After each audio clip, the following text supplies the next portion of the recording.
ശക്തമായ മത്സരങ്ങൾ നടക്കുന്ന തിരൂരിലും താനൂരിലും SDPI വോട്ടുകൾ ആർക്ക് എന്നത് ചർച്ചയാകുന്നു. പാർട്ടി രാഷ്ട്രീയ നിലപാട് പ്രഖ്യാപിച്ചിട്ടില്ലാത്തതിനാൽ ഇരുമുന്നണികളും വ്യക്തിഗത വോട്ട് ലഭിക്കുമെന്ന പ്രതീക്ഷയിലാണ്. താനൂരിൽ കഴിഞ്ഞ തവണയും SDPI മത്സരിച്ചിരുന്നില്ല. 1000-ൽ താഴെ വോട്ടുകൾക്കായിരുന്നു അന്ന് വി അബ്ദുറഹ്മാൻ വിജയിച്ചത്. ഇത്തവണ തിരൂരിൽ കൂടി SDPI മത്സരിക്കുന്നില്ലെന്ന് തീരുമാനിച്ചത് വലിയ ചർച്ചയായിട്ടുണ്ട്. വോട്ട് കച്ചവടമാണ് ഇത്തരം തീരുമാനങ്ങൾക്ക് പിന്നിലെന്ന ആക്ഷേപം സോഷ്യൽ മീഡിയയിൽ ശക്തമാണ്.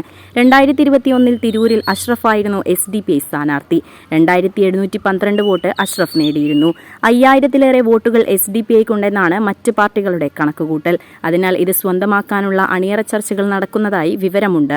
ഇരുമുന്നണികളും സ്വകാര്യമായി ചില നീക്കങ്ങൾ നടത്തിയതായാണ് അറിയുന്നത്.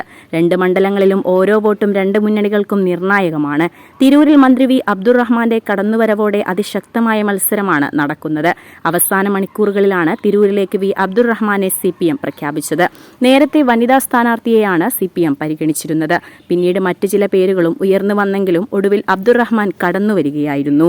ഇതോടെ മണ്ഡലത്തിലെ മത്സരം പ്രവചനാതീതമായി മാറി. വി അബ്ദുറഹ്മാൻ തിരൂരിലേക്ക് മാറിയതോടെ താനൂരിൽ പുതുമുഖമായ മുഹമ്മദ് സമീറിനെയാണ് LDF ഇറക്കിയിട്ടുള്ളത്. ലീഗിനെ MSF നേതാവ് PK നവാസാണ് സ്ഥാനാർത്ഥി. 2021-ൽ 1000-ൽ താഴെ വോട്ടുകൾക്കായിരുന്നു വി അബ്ദുറഹ്മാന്റെ വിജയം എന്നതിനാൽ UDF കനത്ത വിജയ പ്രതീക്ഷയിലാണ്. ഓരോ മുഹൂർത്തങ്ങൾക്കും അതിൻ്റെതായ സന്തോഷങ്ങളുണ്ട്. അതിൽ ചിലത് ഒരിക്കലും മറക്കാൻ പറ്റാത്തതും. Azad gold and diamonds, Thazhepalam, Tirur. Basith wedding mall, Basith arcade, Poongottukulam, Tirur. തിരഞ്ഞെടുപ്പ് പ്രഖ്യാപനത്തിന് തൊട്ടുപിന്നാലെ സ്ഥാനാർത്ഥിയെ രംഗത്തിറക്കി പ്രചാരണം തുടങ്ങിയിട്ടുണ്ട്. മന്ത്രി അബ്ദുറഹ്മാൻ സൃഷ്ടിച്ച അനിശ്ചിതത്വങ്ങൾക്കൊടുവിൽ ഒരാഴ്ചയിലേറെ കഴിഞ്ഞാണ് ഇടതുമുന്നണി സ്ഥാനാർത്ഥിയെ പ്രഖ്യാപിച്ചത്. തിരൂരിൽ 3 മുന്നണി സ്ഥാനാർത്ഥികൾക്ക് പുറമെ 3 ചെറുകിട പാർട്ടികളുടെ സ്ഥാനാർത്ഥികളും മത്സര രംഗത്തുണ്ട്. അതിനാൽ SDPI വോട്ടുകൾ നിർണായകമാണ്. താനൂരിൽ കഴിഞ്ഞ തവണ കുറഞ്ഞ വോട്ടുകളുടെ വ്യത്യാസത്തിനുള്ള വിജയമായിരുന്നതിനാൽ അവിടെയും SDPI വോട്ടുകൾ ജയപരാജയത്തെ തീരുമാനിക്കുന്ന രീതിയിലാണ്. കഴിഞ്ഞ തവണ താനൂരിൽ SDPI രാഷ്ട്രീയ നിലപാട് പരസ്യമായി പ്രഖ്യാപിച്ചിരുന്നില്ല. ഇത്തവണയും അതേ നിലപാടാകുമെന്നാണ് കണക്കുകൂട്ടൽ. തവനൂർ, കോട്ടയ്ക്കൽ, മലപ്പുറം, തിരൂരങ്ങാടി മണ്ഡലങ്ങളിലെല്ലാം മത്സരിക്കുന്ന SDPI ശക്തി കേന്ദ്രങ്ങളായ താനൂരിലും തിരൂരിലും മത്സരിക്കാതിരുന്നത് രാഷ്ട്രീയ കേന്ദ്രങ്ങളിൽ വലിയ ചർച്ചയാണ്. Editor live, Tirur.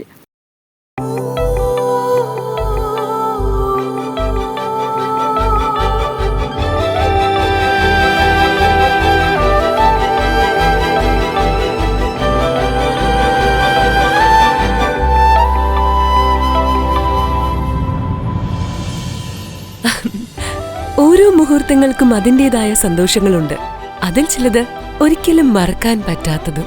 Azad gold and diamonds, Thazhepalam, Tirur.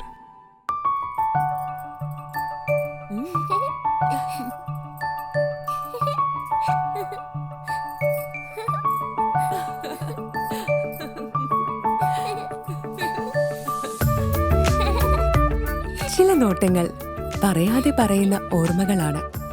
ആ ഓർമ്മകൾ എനിക്ക് സമ്മാനിച്ചതെല്ലാം വിലപ്പെട്ടതുമാണ്.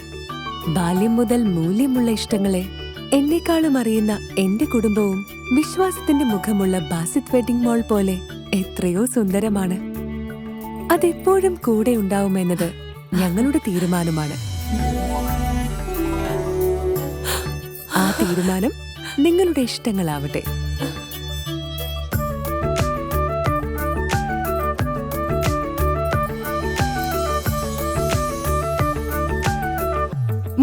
വർഷത്തെ വിശ്വസ്ത പാരമ്പര്യവുമായി എന്നും എപ്പോഴും കൂടെയുണ്ടെന്ന വിശ്വാസം. Basith wedding mall, Basith arcade, Poongottukulam, Tirur.